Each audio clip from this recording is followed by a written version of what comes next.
Hey, Nigel, it's quite the instrument you got there. You're trying out for the Starfish Band. yeah. Trying out, man. I'm the star of the show because Yes, I you use are. medical devices in the band. Yeah, medical isn't that devices cool? in the band. I love it. And so, have you ever seen one of these instruments / medical devices? I've seen one before. I have never seen it used as a musical instrument. When you have a kid, they use things off-label quite a bit, and I was Sorry, kids use things off-label quite a bit. yeah, that's right. Well, or maybe in contrast to the correct methodologies prescribed in the gotcha, IFU, sure.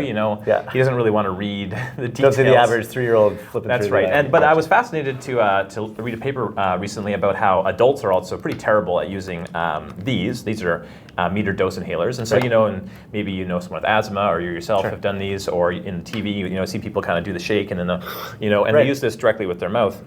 And the thinking with these chambers is that for children, they can't time the inhale and the squeeze at the same time. So these are nice because they're called a spacer, and so the drugs can collect in here, Oh, nice. and then they get breathed into your lungs over time. You can kind of hold it to your mouth for about 30 seconds, and if you exhale, you make the funny sound, or inhale. Got it. And is that that's not deliberate in the device? Is it the No. There's a one-way flap, and I don't know, someone.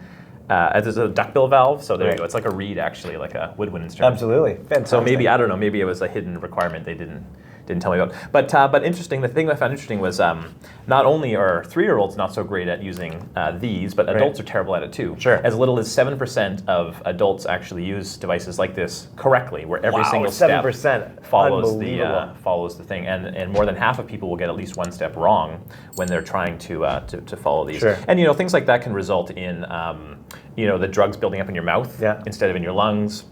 Not getting the correct dose, obviously. You could potentially get an overdose, but maybe a little less likely. And so then you're squeezing it more than once, using up more medicine. Again, all into your mouth. So the spacers are actually recommended sometimes for adults too. And maybe you don't want to have something that's like for kids, but it actually makes it a lot easier to use. So anyway, so this is a little tidbit from my life that I picked up as a parent, and all the things I learned about it. Oh, super cool. Yeah, and I wonder what instrument I can play in the band. Yeah, maybe we'll find you like a heart rate monitor or something you can play like a little ditty. a little ditty on. That would be great. Fantastic. Thanks, Nigel. Yeah. Hey, no problem. See you tomorrow. All right.